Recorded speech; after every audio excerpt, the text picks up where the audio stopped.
In this video, I'm going to show you how to start generating high quality leads from a simple Facebook ad campaign. This is a follow-up to my previous Google Ads video and part of the same strategy that I've used to generate over 1 million leads from paid ads. I'll cover how to set up your tracking, using the right audiences to target, setting up your creatives, and optimizing your campaign settings for the best possible results. That way, by the end, you'll have everything you need to know to start your own campaign and start generating some leads for yourself.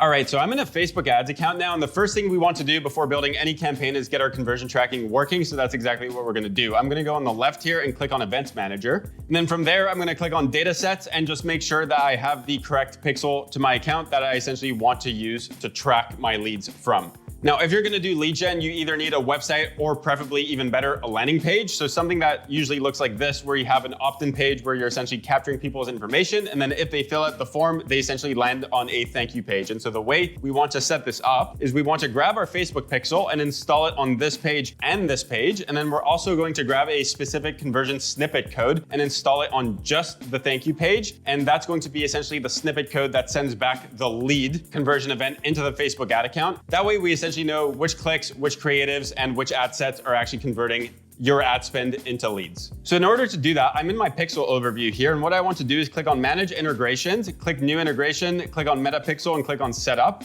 I'm then going to click on Add Metapixel code to the website myself and click on Next. From there, it's going to give me a base code. So I'm going to copy this code. I'm then going to go into my funnel settings. So I'm in GHL right here, and I want to install this Facebook pixel on every single step of the funnel. So instead of clicking on either just the opt-in page or just the thank you page, what I want to do is just go on my entire funnel settings up here, and then go into my head tracking code right here, and then paste that Facebook pixel code right there and click on Save. And once that's done, essentially my pixel will be installed on this page and this page because I installed it on both at once. From there, I can click on Next, and click on Done. So now our universal pixel code is installed on the back end of our funnel. The only thing I want to do now is grab the specific lead code that will only fire on the thank you page because people only get here once they've actually filled out a form. Install that code on this page. That way it essentially sends that conversion action back to Facebook if someone converts from that ad. So in order to do that, what I want to do is go into my funnel settings, but this time click only on my thank you page, click on Edit, and then from there, click on Tracking Code up here. And in this tracking code, I'm going to install this code in particular. Now, feel free to pause the video and zoom in on this code, but essentially what this is a custom FAQ script. And so what this does is once this fires, it'll essentially talk to Facebook and send back a lead event to the ad platform if someone actually hits this page. And this is what's going to enable us to see which ads are working, which ad sets are working, and which clicks are actually converting into leads. Just make sure that if you're gonna use this script, that you have it written in the exact same way that I have right here, otherwise it will not work. But once you have that copied and pasted on just your thank you page,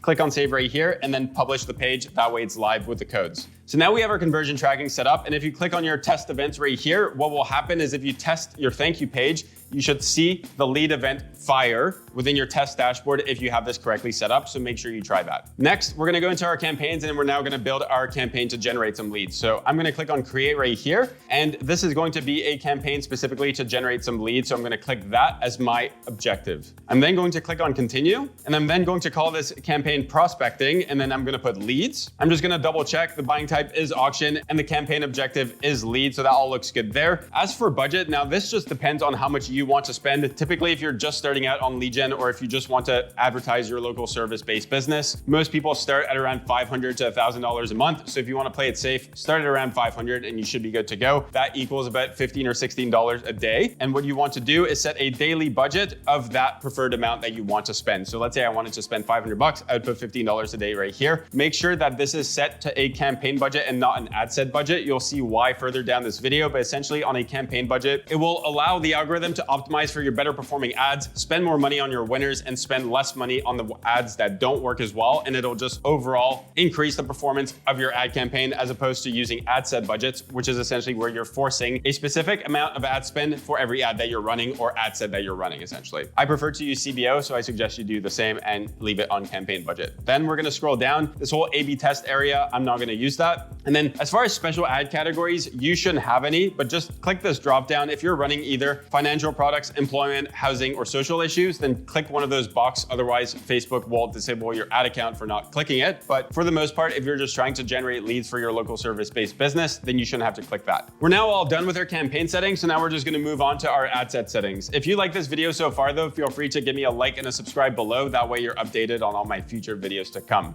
All right, so now for the ad set settings. So typically I like to launch one ad set for every new batch of ads that I'm testing. So essentially what I like to call my ad set is something like the location that I'm targeting. So let's say I have a service-based business in Vancouver, and then batch ads number 1, let's say, because this will be where my first batch of ads gets launched. Feel free to call yours something similar. This will not affect the performance. It's just to stay organized. Next, for the conversion location. So this is actually going to be from website only, since we're not doing any lead form ads right now. The goal is going to be to maximize the number of conversions, so essentially maximize the number of leads. The data set, you essentially want to select the pixel that you just got your code from and installed on your landing page, so make sure that matches, otherwise the tracking will not work. And then the conversion event that we're optimizing for will be essentially lead. We're not going to be using cost caps or value rules, so we can skip that. And as the attribution model, you can use standard. Now for budget and scheduling, we just set the budget on the campaign level, so we don't have to fiddle with this either.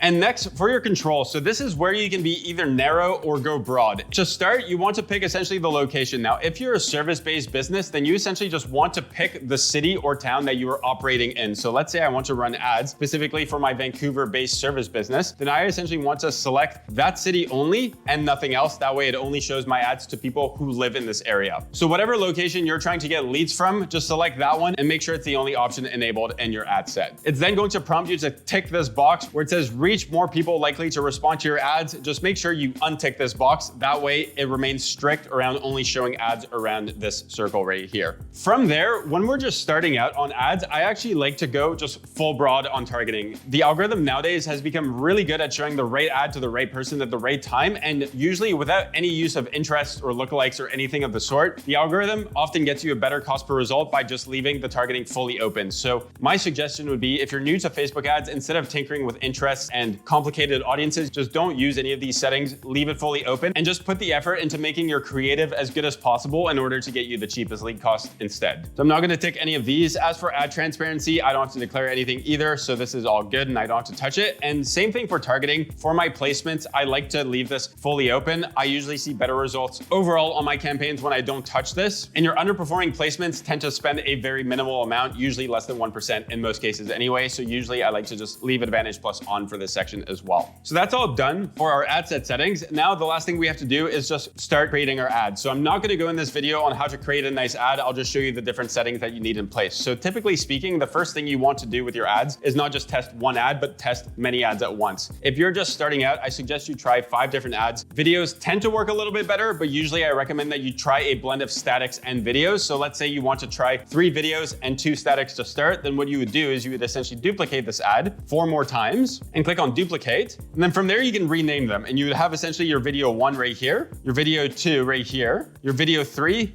your static 1, and your static 2 right here. And then for each video and each static, it's also preferable that you just try a blend of different things. So for your videos, don't just try 3 of the same video with just a different music in the background. Try different hooks, different bodies. Try us versus them videos versus you as the founder. Try us versus them videos, for example, versus a founder ad. You know, try different angles, different hooks, different scripts, different call to actions, and try to have some varieties to your ads. Same thing for the statics. The more variety you have, especially with the new algorithm update, the better. And for each ad specifically, you just want to make sure the settings are all good. So I'm only gonna go through one and then just make sure you apply this stuff to all of them. So essentially, make sure that the identity is correct. So this should be set to whatever your Facebook pages and your Instagram profile is. So this is all good on my end. You also want to select that for your Threads profile. Next, for your ad setup, you're just gonna click on manual upload. This is essentially where you're telling Facebook, I'm going to upload the ads from my computer and select exactly which videos and statics I want to use. As for browser add-ons, I don't like to have any of these on. I think they're distracting and they don't really provide you with a better performance most of the time. So I would say leave this to none. I'm not gonna go through this part, but this is essentially where you upload either your videos or your images and then you crop them nicely. That way they show up nicely on your ads. And once you're done uploading the creative, it'll then prompt you to add essentially your primary text. So that's your main ad copy and then your headlines. Just make sure your headlines are short, to the point, and relevant to what it is you're doing. And then same thing with the primary text. A good rule of thumb for your primary primary text is it should follow the structure of having a very powerful hook as a sentence to get people reading, then a big body where you're essentially writing down your value propositions on why your service is so good, why you're better than your competitors, and why they should essentially be using you as a service provider, followed by a quick call to action with the landing page link at the bottom of the primary text. I'll make a video in the future on how to set up an exact creative and how to test different creatives to make them perform better, but that's essentially what's gonna show up once you start clicking some of these buttons right here. And then from there, on languages, I don't have to fiddle with this, and then UTM,